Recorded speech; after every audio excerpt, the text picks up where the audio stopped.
Hello, नमस्कार सभी को। Total knowledge with Suman ma'am YouTube channel में आप सभी का स्वागत है।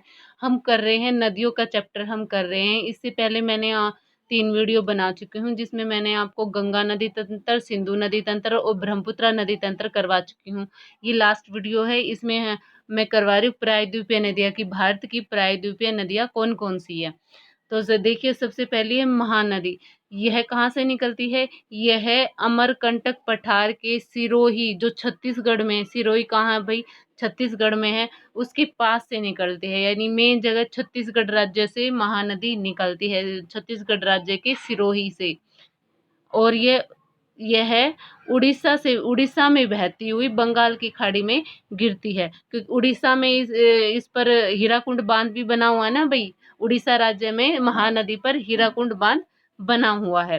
अब देखिए, इसकी लंबाई कितनी है? इसकी लंबाई है 8,588 किलोमीटर। लंबाई पूछ ली जाए तो इसकी लंबाई कितनी है? 8,588 किलोमीटर।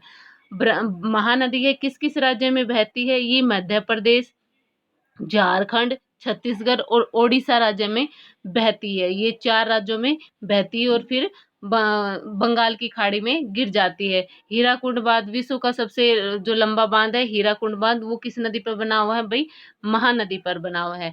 अगली देखिए भाई, दूसरी जो प्रायद्वीपीय नदी है वो कौन सी है? वह गोदावरी नदी। इसे दक्षिणी गंगा या वृद्ध गंगा के नाम से भी जाना जाता है। क्यों जाना जाता है भाई? जैसे उत्तर भारत में गंगा नदी सबसे बड़ी है, इसी तरह दक्षिणी भारत में प्रायद्वीपीय नदियों में गोदावरी नदी सबसे बड़ी है, इसलिए इसे गंगा नदी या वृद्ध नदी के नाम से भी, वृद्ध गंगा के नाम से भी जाना जाता है। दूसरी बात, जो वृद्ध क्यों लिखा गया है? क्योंकि जो दक्षिण भारत की नदियां हैं उनकी वो अधिक पुरानी है उत्तर भारत की नदियों से। उत्तर भारत की नदियां नई हैं और जो दक्षिण भारत की नदियां हैं वो पुरानी हैं, इसलिए इसे वृद्ध गंगा कहा जाता है।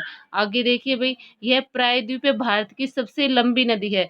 भारत की सबसे लंबी नहीं, प्रायद्वीपीय भारत की, जो मतलब कि दक्षिण भारत की ये सबसे लंबी नदी है। इसकी लंबाई कितनी है? इसकी लंबाई है 1,465 किलोमीटर इसकी लंबाई है। अब ये निकलती कहाँ है, कहाँ से है? तो ये महाराष्ट्र के नासिक जिले में त्र्यंबकेश्वर से निकलती है। नासिक जिले के त्र्यंबकेश्वर से निकलती है कौन सी? गोदावरी नदी। दक्षिण भारत की सबसे लंबी नदी है, प्रायद्वीपीय सबसे लंबी नदी है। इसे दक्षिणी गंगा या वृद्ध गंगा के नाम से भी जाना जाता है। भाई कावेरी को भी दक्षिण गंगा के नाम से भी जाना जाता है, लेकिन उसको किस अर्थ में जाना जाता है वो हम आगे देखेंगे। इसको इसकी शर्त में जाना जाता है कि लंबाई के हिसाब से, क्यों जैसे उत्तर भारत में गंगा जितनी लंबी है, वैसे ही दक्षिण भारत में सबसे लंबी गोदावरी है, इसलिए इसे वृद्ध गंगा के नाम से जाना जाता है। यह किस किस राज्य से गुजरती है? ये महाराष्ट्र, तेलंगाना, आंध्र प्रदेश से गुजरती हुई ये राजमुंदी शहर के पास से बंगाल की खाड़ी में गिर जाती है। कहाँ कहाँ से कहाँ किस शहर के पास से गुजरती है, निकल भाई बंगाल की खाड़ी में गिरती है? राजमुंदी शहर के पास से बंगाल की खाड़ी में गिर जाती है। देख ले, एक बार फिर देख ले किस किस राज्य से गुजरती है ये? महाराष्ट्र, तेलंगाना और आंध्र प्रदेश, 3 राज्यों से में ये नदी बहती है। इसकी लंबाई कितनी है? 1,465 किलोमीटर। नेक्स्ट देखते हैं भाई, आगे है आपकी कृष्णा नदी। कृष्णा नदी यह महाराष्ट्र के जो पश्चिमी घाट के महाबलेश्वर के पास से निकलती है। ये भी महाराष्ट्र से निकलती है, पश्चिमी घाट के महाबलेश्वर से निकलती है। इसकी लंबाई कितनी है भाई? 1400 किलोमीटर। गोदावरी नदी के बाद दूसरी लंबी नदी, दक्षिण भारत की दूसरी लंबी नदी कृष्णा नदी है और इसकी लंबाई है 1400 किलोमीटर। इस नदी पर भाई 3 जल विद्युत परियोजनाएं बनी हुई है। कौन कौन सी भाई? श्रीशैलम, नागार्जुन और अलमाटी। ये तीनों परियोजनाएं किस नदी पर हैं भाई? कृष्णा नदी पर हैं। ये तीनों परियोजनाएं कृष्णा नदी पर है भाई। कृष्णा नदी जल विवाद भी चला हुआ है, कहाँ किस किस राज्य के बीच में है? आंध्र प्रदेश, कर्नाटक और महाराष्ट्र, 3 राज्यों के बीच में कृष्णा नदी जल विवाद चला हुआ है। कब से चला हुआ है?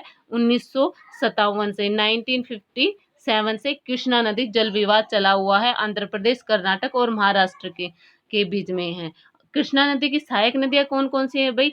कोयना, तुंगभद्रा, भीमा, मूसी, घाट प्रभा आदि किसकी? कृष्णा नदी की सहायक नदियां हैं। भाई जो मूसी नदी है उसके किनारे हैदराबाद शहर बसा हुआ है। मूसी नदी के किनारे हैदराबाद शहर बसा हुआ है। आगे देखिए भाई, आगे है कावेरी नदी। कावेरी नदी कहाँ से निकलती है? कावेरी नदी कर्नाटक के कोंडगू जिले में जो ब्रह्मगिरी की पहाड़ियां हैं वहां से निकलती है। इसकी लंबाई कितनी है? 800 किलोमीटर इस नदी की लंबाई है। इसको भी दक्षिणी गंगा दक्षिण की गंगा कहते हैं। क्यों कहते हैं भाई? इसको पवित्रता के आधार पर कहते हैं। उत्तर भारत में जितनी पवित्र गंगा नदी को माना गया है, दक्षिण भारत में उतनी ही पवित्र कावेरी नदी को माना गया है। भाई दक्षिणी गंगा गोदावरी नदी को भी बोलते हैं, लेकिन उसको लंबाई के आधार पर बोलते हैं। जितनी लंबी उत्तर भारत में जैसे सबसे लंबी गंगा नदी है, वैसे ही दक्षिण भारत में सबसे लंबी गोदावरी नदी है। उस आधार पर गोदावरी नदी को वृद्धगंगा बोला गया है, और कावेरी को भी दक्षिणी गंगा बोला गया है। क्यों बोला गया है? पवित्रता के आधार पर। जितनी पवित्र गंगा नदी उत्तर भारत में है, उतनी पवित्र कावेरी नदी दक्षिण भारत में है, इसलिए इसे भी दक्षिणी गंगा कहा जाता है। आगे देखिए, भारत का दूसरा सबसे बड़ा जलप्रपात समुद्रम है, वो इसी नदी पर बना हुआ है। भाई मैंने आपको बताया था, आपको भारत के सबसे बड़ा ऊंचा लंबा में विरासत में मैंने करवाया था कि जो जोंग जलप्रपात है, जो शरावती नदी पर बना हुआ है, वो सबसे बड़ा जलप्रपात है। लेकिन दूसरा सबसे बड़ा जलप्रपात भारत का कौन सा है? शिव सुंदरम दूसरा सबसे बड़ा जलप्रपात है। अब देखिए भाई, जो कावेरी नदी है वो किस किस राज्य से गुजरती है? ये कर्नाटक और उत्तरी तमिलनाडु से निकलती है। कर्नाटक और उत्तरी तमिलनाडु से कावेरी नदी निकलती है। कावेरी नदी की सहायक नदियां देख लेते हैं।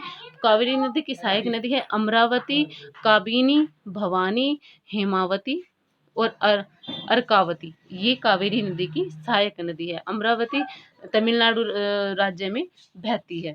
आगे देखते हैं भाई, आगे है नर्मदा नदी। नर्मदा नदी है, ये अरब सागर में गिरती है। बाकी जो वो हैं वो बंगाल की खाड़ी में गिरती है। नर्मदा नदी है वो अरब सागर में गिरती है। अब ये देखते हैं, ये छत्तीसगढ़ में स्थित मैकाल पर्वत के समीप अमरकंटक के पठार से निकलती है। भाई ये नदी छत्तीसगढ़ राज्य से निकलती है। महानदी भी छत्तीसगढ़ राज्य से निकलती है। ये मैकाल पर्वत से निकलती है, और इसकी लंबाई लगभग 1312 किलोमीटर है। 1312 किलोमीटर इसकी लगभग लंबाई है, और ये भड़ोच के पास से अरब सागर में गिरती है। और मेन बात क्या है कि जो नर्मदा नदी है वो डेल्टा नहीं बनाती है, क्योंकि उनमें अवसाद का अभाव होता है। इनों में अवसाद का अभाव होता है, इसलिए ये डेल्टा नहीं बनाती हैं। और ये अरब सागर में गिरने वाली सबसे बड़ी नदी है। अरब सागर में गिरने वाली भारत की सबसे बड़ी नदी कौन सी है भाई? नर्मदा नदी है। इसे रेवा के नाम से भी जाना जाता है। इसे रेवा के नाम से भी जाना जाता है, और इसे मध्य प्रदेश की जीवन रेखा के नाम से भी जाना जाता है। मध्य प्रदेश की जीवन रेखा कौन सी नदी है भाई? नर्मदा नदी है, क्योंकि इसका ज़्यादातर हिस्सा है वो मध्य प्रदेश में बहता है, और इसका जल मध्य प्रदेश राज्य में अधिक प्रयोग किया जाता है, इसलिए इसे मध्य प्रदेश की जीवन रेखा के नाम से जाना जाता है। अगर पूछ लिया जाए गोवा राज्य की जीवन रेखा कौन सी नदी है? गोवा राज्य की जीवन रेखा नदी कौन सी है? तो वो आपकी है मांडवी। कौन सी है भाई? मांडवी। मांडवी है वो गोवा राज्य की जीवन रेखा है। और अगर पूछ लिया जाए कि केरल राज्य की जीवनदायिनी नदी कौन सी है, तो भाई वो पेरियार है। केरल की पूछ लिया जाए तो वो पेरियार है। पेरियार, ध्यान रखिएगा। मध्य प्रदेश राज्य की नर्मदा, गोवा राज्य की मांडवी, और केरल राज्य की पेरियार नदी उनकी जीवन रेखाएं मानी जाती हैं। आगे देखिए भाई, नर्मदा नदी किस किस राज्य से गुजरती है?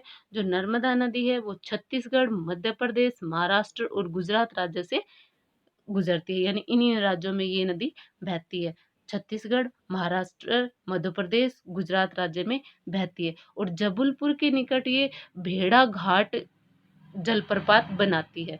पूछ ले जाए, जो भेड़ा घाट जलप्रपात है वो किस नदी का है? तो वो नर्मदा नदी का है, भेड़ा घाट जलप्रपात।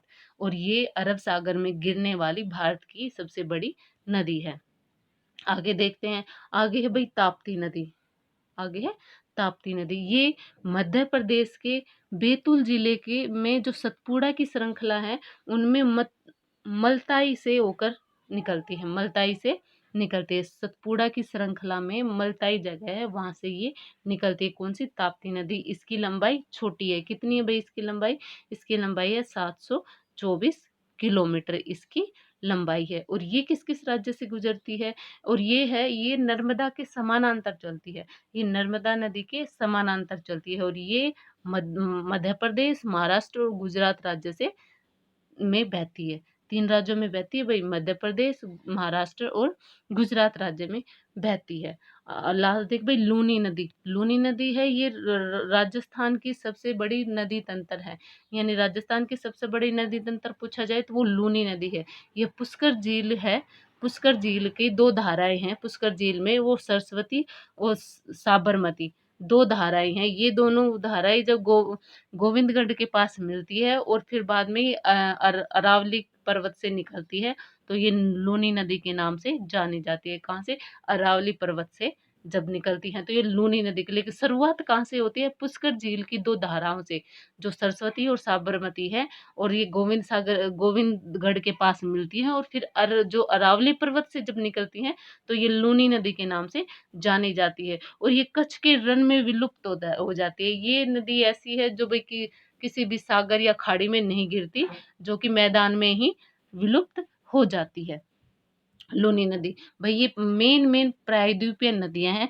नदियां काफी हैं ये भारत में, लेकिन ये मेन नदियां हैं प्रायद्वीपीय नदियां। एक बार हम रिवाइज कर लेते हैं कौन कौन सी है भाई।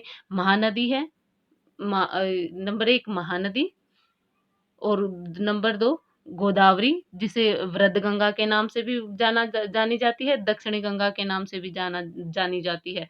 फिर है आपकी कृष्णा नदी। कृष्णा नदी है, ये क्या नाम है, कृष्णा नदी जल विवाद भी चला हुआ है। कहाँ कहाँ चला हुआ है? आंध्र प्रदेश, कर्नाटक और महाराष्ट्र राज्य के बीच में कृष्णा नदी जल विवाद चला हुआ है। और कावेरी नदी जल विवाद भी है। कावेरी नदी कर्नाटक और तमिलनाडु 2 राज्यों के बीच में भी कृष्णा नदी भी जल विवाद भी है और कावेरी नदी जल विवाद भी है। ये कर्नाटक और तमिलनाडु के बीच चला हुआ है। नर्मदा नदी है, इसे मध्य प्रदेश की जीवन रेखा कहा जाता है, और मांडवी को गोवा राज्य की जीवन रेखा कहा जाता है, और पेरियार को केरल राज्य की जीवन रेखा कहा जाता है। ताप्ती नदी है, ये नर्मदा नदी के समानांतर चलती है। ये मध्य प्रदेश, महाराष्ट्र और गुजरात राज्य में बहती है। लूनी नदी है, ये एकमात्र ऐसी नदी है जो कि मैदान में ही विलुप्त हो जाती है, किसी खाड़ी वगैरह में नहीं गिरती है। और ये पुष्कर झील की 2 धाराओं से मिलकर बनी है। भाई, ये आपको अगर मेरी वीडियो अच्छी लगी हो, मेरी दी हुई इंफॉर्मेशन आपको अच्छी लगी हुई हो, तो प्लीज़ मेरी वीडियो को लाइक कीजिए, शेयर कीजिए और कमेंट करके बताइए कि आपको मेरी वीडियोस कैसी लगती है, और चैनल को सब्सक्राइब कीजिए। धन्यवाद।